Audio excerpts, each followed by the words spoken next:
ഇപ്പോൾ ദീപക് ധർമ്മടം കൂടി ചേരുകയാണ്. കോഴിക്കോട് DCC ഓഫീസിലാണ് ദീപക് ഉള്ളത്. ദീപക്, ഈ രീതിയിൽ വലിയ വിമർശനം കോടതി ഉന്നയിക്കുമ്പോൾ അത് കോൺഗ്രസിന് വലിയ തിരിച്ചടിയാണ്. പ്ലാൻ ബി ഉണ്ട് എന്ന് DCC പ്രസിഡന്റ് നേരത്തെ തന്നെ പറയുന്നു. പക്ഷേ ഈ വിവാദങ്ങൾ ഉണ്ടാക്കിയ നാണക്കേട് ചെറുതല്ല.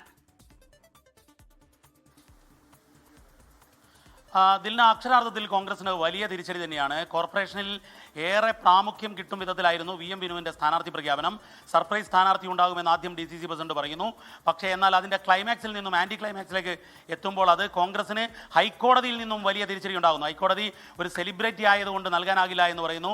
അതുപോലെ ഒരു ചോദ്യം ചോദിച്ചത് വോട്ടർ പട്ടികയിൽ പേരില്ലാതെയാണോ സ്ഥാനാർത്ഥിത്വത്തിന് വേണ്ടി നിൽക്കുന്നത് എന്ന് ചോദിക്കുമ്പോൾ അത് കൃത്യമായി കോൺഗ്രസ് നേതൃത്വത്തിനെതിരെയുള്ള ഹൈക്കോടതിയുടെ വിമർശനം തന്നെയായി നമുക്ക് കാണാൻ സാധിക്കും. അത്തരത്തിലൊരു വലിയ രാഷ്ട്രീയമായ തിരിച്ചടിക്ക് ശേഷം ഇനി എന്ത് എന്നുള്ളതാണ് പ്രശ്നം.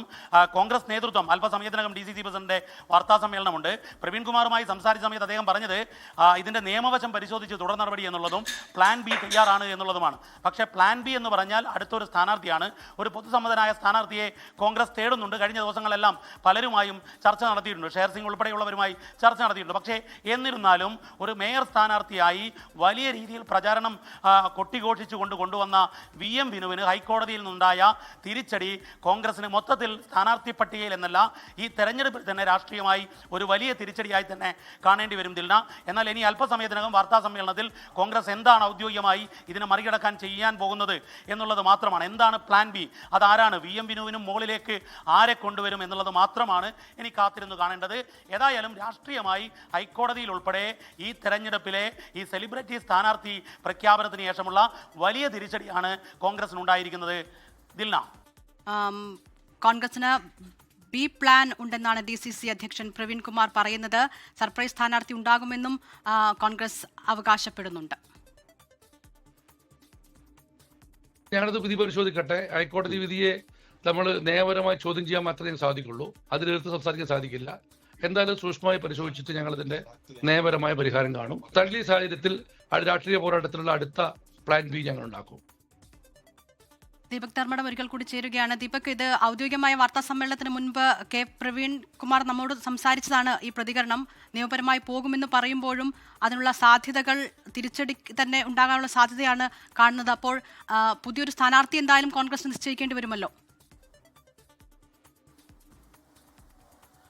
ദിൽന, വിധി വന്നതിന് ശേഷമുള്ള പ്രവീൺ കുമാറിൻ്റെ ആദ്യ ടെലിഫോൺ പ്രതികരണമാണത്. അതിൽ വളരെ കൃത്യമായി പറയുന്നത് ഈ തിരിച്ചടി പരിശോധിക്കും, നിയമപരമായി പരിശോധിക്കും എന്നാണ്. ഹൈക്കോടതിക്കപ്പുറം പ്രത്യേകിച്ച് ഇതിൽ പരിശോധനയൊന്നും നടത്താനുള്ള നിയമസാധ്യതയില്ല. പക്ഷേ പിന്നീട് പറയുന്നത് രാഷ്ട്രീയ പോരാട്ടത്തിന് വേണ്ടിയുള്ള ഒരു പ്ലാൻ ബി ഉണ്ടാക്കുമെന്നാണ്.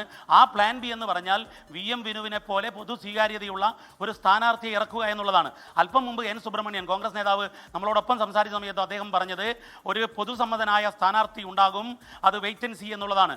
ആ സ്ഥാനാർത്ഥി പ്രഖ്യാപനം ഇപ്പോൾ ഈ വാർത്താ സമ്മേളനത്തിൽ തന്നെ ഉണ്ടാകുമോ എന്നുള്ളതാണ് കാത്തിരുന്നു കാണേണ്ടത്. പ്ലാൻ ബി എന്താണ്?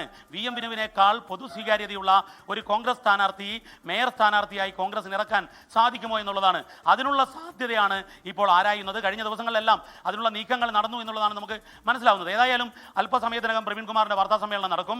അതിലായിരിക്കും ഇത് സംബന്ധിച്ച് പ്ലാൻ ബി സംബന്ധിച്ച് എന്തെങ്കിലും വ്യക്തത വരിക. ഇതുവരെ പറയുന്നത് ഒരു പ്ലാൻ ബി ഉണ്ട് എന്ന് മാത്രമാണ്. ചിലരുമായി ചർച്ച നടത്തിയതിന്റെ വിവരങ്ങളും ലഭിച്ചിട്ടുണ്ട്. ദിൽന, ഇക്കാര്യത്തിൽ ഔദ്യോഗികമായ വാർത്താ സമ്മേളനത്തിൽ കൂടുതൽ വ്യക്തത നമുക്ക് ലഭിക്കും. ലോകത്തെവിടെയായാലും ഏത് സമയത്തും 24 വാർത്തകളും ഓഗ്മെന്റഡ് റിയാലിറ്റി പാക്കേജുകളും എക്സ്പ്ലെയിനറുകളും വിശദമായി കാണാൻ ഞങ്ങളുടെ YouTube ചാനൽ നിങ്ങൾക്ക് സബ്സ്ക്രൈബ് ചെയ്യാം.